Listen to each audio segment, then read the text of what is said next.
जय श्री स्वामी समर्थ. माझ्या सर्व सुवासिन भगिनींना वटपौर्णिमेच्या खूप खूप शुभेच्छा.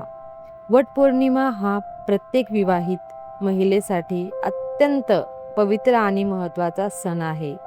आपल्या पतीला उत्तम आरोग्य लाभो, दीर्घायुष्य मिळो आणि संसारात सुख समृद्धी यावी यासाठी आपण वडाच्या झाडाखाली पूजा करतो. पण बऱ्याचदा नवीन लग्न झालेल्या मुलींना किंवा महिलांना पूजा नेमकी कशी करायची, साहित्य काय लागेल याबद्दल शंका असतात.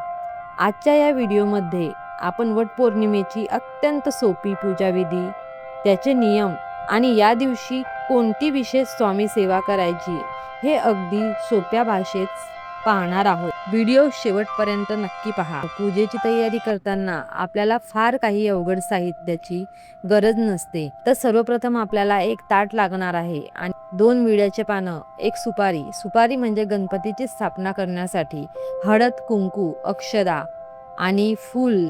आपण वस्त्र बनवतात कापसाचे, तर एक हळदीचं वस्त्र आणि एक कुंकवाचं वस्त्र लागणार आहे, साखर.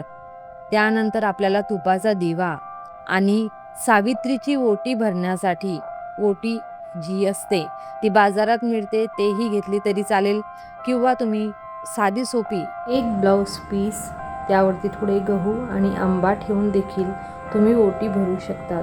ही जी ओटी आहे ह्या ओटीमध्ये बांगड्या येतात, कुंकू येतं, त्यानंतर बदाम, खारीक, हळकुंड म्हणजे 5 प्रकारचे वेगळे वेगळे हे खाद्य येतात. आणि ओटीचं सामान आपण दुकानात सांगितला की ओटीचं सामान पाहिजे तर तेही तुम्हाला ओटी देतील. तर अशी ओटी असली तरी चालेल, नाही असली तर एक ब्लाऊज पीस, बांगड्या आणि गहू, आंबा आणि हळद, कुंकू हे देखील तुम्ही घरच्या घरी घेतलं तरी चालते. आणि त्यानंतर तुम्हाला तुपाचा दिवा लागणार आहे. त्यानंतर तुम्हाला लागणार आहे सूत, दोरा, ज्याने आपण वडाच्या झाडाच्या आपण 7 प्रदक्षिणा घेणार आहोत ज्या सुताच्या दोऱ्याने. आणि पाणी, दूध, थोडे गहू आणि आंबे, 5 प्रकारचे वेगळे वेगळे फळ सुद्धा तुम्ही घेऊ शकता किंवा तुम्ही 5 आंबे आणले तरी चालेल. म्हणजे तुम्हाला तसे 6 आंबे लागतील. एक आंबा वट सावित्री म्हणजे सावित्री मातेची वटी भरण्यासाठी आणि बाकीचे 5 आंबे 5 सुहासनीची वटी भरण्यासाठी लागतील. आणि तुम्हाला जे काही दक्षिणा ठेवायची आहे ते दक्षिणा तुम्हाला लागेल. तर सर्वप्रथम कोणतीही पूजा करण्याच्या आधी आपल्याला दीप प्रज्वलित करावं लागतं. तर आधी आपल्याला दीप प्रज्वलन करायचं आहे. त्याच्या आधी थोडेसे तांदूळ घ्यायचे, ते खाली ठेवायचे, त्यावरती दिवा ठेवायचा आणि तुम्ही दिवा प्रज्वलित करायचा. दिव्याला हळद कुंकू लावून एक फूल अर्पण करून दिव्याची पूजा करायची. दिव्याची पूजा केल्यानंतर म्हणजे आपण जी पूजा करतोय त्या पूजाला साक्षी कोण, तर दीपक त्या पूजेला साक्षी असतो, म्हणून आपण दीप आधी प्रज्वलित करत असतो. त्यानंतर आपल्याला ते विड्याचे 2 पानं ठेवायचे आणि तिथे गणपती बाप्पाची स्थापना करायची आहे. त्याच्या आधी गणपतीचा अभिषेक करून घ्यायचा. अभिषेक करताना तुम्ही गणपती अथर्व शीर्ष म्हणू शकतात किंवा 11 वेळेस ओम गण गणपतये नमः या मंत्राचा सुद्धा उच्चार करू शकतात. अभिषेक करून झाल्यावर दुधाने, त्यानंतर पंचामृताने, शुद्ध पाण्याने, तुम्हाला अभिषेक तर माहितीच असेल कसा करायचा, नाही माहिती असेल तर थोडक्यात सांगते. सर्वप्रथम पाण्याने अभिषेक करायचा, त्यानंतर दुधाने करायचा, परत स्वच्छ पाणी टाकायचं, मग त्यानंतर दह्याने म्हणजे पंचामृताने करायचा, परत स्वच्छ पाणी टाकायचं. असं करून तुम्हाला गणपतीचा अभिषेक करायचा आहे. दुसऱ्या जागेवरती विड्याचे पाने ठेवून त्याच्यावरती थोडेसे अक्षर टाकून त्यावरती तुम्हाला गणपतीची स्थापना करायची आहे. तिथे तुम्हाला गणपतीचं पूजन करायचं, पंचोपचार, धूप दीप आरती ओवाळायची आहे आणि एक फूल अर्पण करायचं आहे. गणपती बाप्पाला नैवेद्य दाखवायचा आहे. इथे तुमची दीपपूजन आणि गणपतीची पूजा झालेली आहे. गणपतीची पूजा झाल्यानंतर, गणपतीची प्रार्थना झाल्यानंतर तुमचे गुरु, तुमची कुलदेवी, तुमचे इष्टदैवत, तुमचे ग्रामदैवत यांना प्रणाम करून मग तुम्हाला वट सावित्री माताची पूजा करायची आहे. तर सर्वप्रथम वट सावित्री माताची पूजा करताना, गणपतीची पूजा झाल्यानंतर आपल्या कपाळाला हळदी कुंकू लावून घ्यायचं.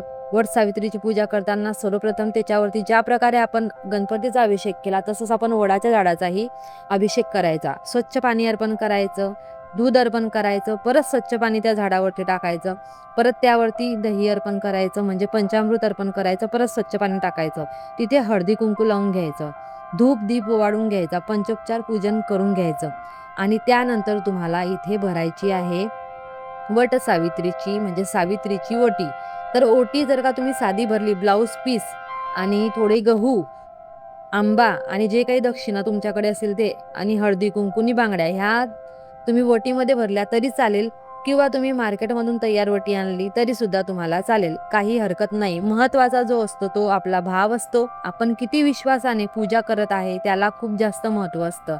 तर तुम्हाला अशा प्रकारे ओटी भरायची आहे. हळदी कुंकू ओटीला लावा, पहिल्या वेळा ओटी ठेवा तिथे. त्यानंतर 5 वेळा तुम्हाला गव्हाची म्हणजे गव्हाणी ओटी भरायची. म्हणजे जसं आता आपण ब्लाऊज पीस घेतलं ते ठेवलं, त्याच्यामध्ये तुम्ही थोडेसे गव्हाचे दाणे, दक्षिणा, आंबा हे हातात घ्यायचं, वडाच्या झाडाजवळ ठेवायचं. त्यानंतर त्याच्यामध्ये 4 वेळा तुम्हाला गहू टाकायचे आहे.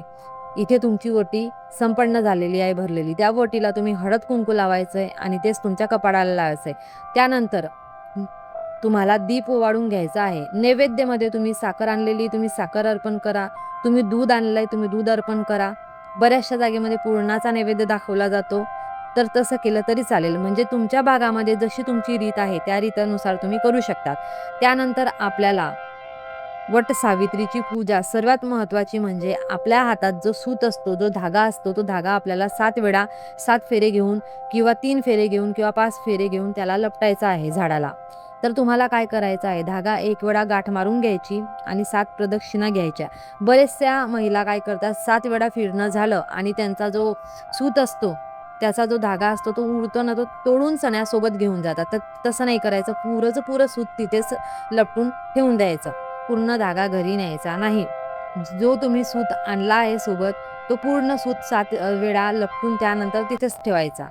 तोडायचा नाही, धागा तोडायचा नाही. जिथे धागा संपला तिथेच लपटून द्यायचा, किंवा जास्तचा धागा असला तरी सुद्धा तिथेच लपटून द्यायचा, तो तोडून घरी न्यायचा नाही. हे महत्त्वाचं आहे. तर अशा प्रकारे तुम्हाला इथे पूजा करायची आहे. त्यानंतर तुम्हाला सवासणीची पूजा करायची आहे. 5 सवासणीची ओटी भरायची आहे. तुमच्याजवळ 5 आंबे असतील तर त्या 5 आंब्यानी भरा. पूजा आटपल्यानंतर देवघरात स्वामींच्या फोटोसमोर बसून एक माळ श्री स्वामी समर्थ मंत्राचा जप करा. आपल्या पतीच्या नावाने तो जप करा. स्वामींना प्रार्थना करा. स्वामींच्या चरणी तो जप अर्पण करा आणि स्वामींना विनंती करा की हे स्वामीराया, माझ्या पतीचे रक्षण करा आणि आमच्या संसारात तुमची कृपादृष्टी लाभू द्या आणि तुमचा आशीर्वाद असू द्या, अशी स्वामींना विनंती करायची. जमलंच तर आजच्या दिवशी तुम्ही स्वामी चरित्राचे, स्वामी सारामृताचे पारायण सुद्धा करू शकता आणि ते देखील स्वामी चरणी तुमच्या पतींसाठी त्यांच्या योग्य आरोग्य आणि समृद्धीसाठी स्वामींना प्रार्थना करू शकतात. झाडाला नमस्कार करा आणि मनातल्या मनात जेव्हा आपण 5 किंवा 7 फेऱ्या प्रदक्षिणा मारतो त्यावेळेस आपल्याला मनातल्या मनात आपल्या पतीच्या दीर्घायुष्यासाठी आणि चांगल्या आरोग्यासाठी प्रार्थना करायची आहे. तशी प्रार्थना करा आणि धागा गुंडाळत 5 किंवा 7 फेऱ्या मारा. 7 फेऱ्या झाल्यानंतर धागा जास्तचा जर का असला तर तोडून घरी घेऊन जातात, तसं करायचं नाही, हे चुकीचं आहे. तर अशा रीते तुम्हाला वट सावित्रीची पूजा करायची आहे आणि वट सावित्री माताला प्रार्थना करायची आहे की माझ्या पतीला दीर्घायुष्य लाभू दे, माझ्या पतीला सुखी राहू दे, माझ्या पतीची उन्नती होऊ दे आणि आमचं नवरा बायकोचं नातं खूप प्रेमाने आणि खूप विश्वासाने असंच राहो, असंच आम्ही सुखी आनंदात राहू. तर अशा रीते तुम्ही ही वट सावित्रीची पूजा करू शकतात.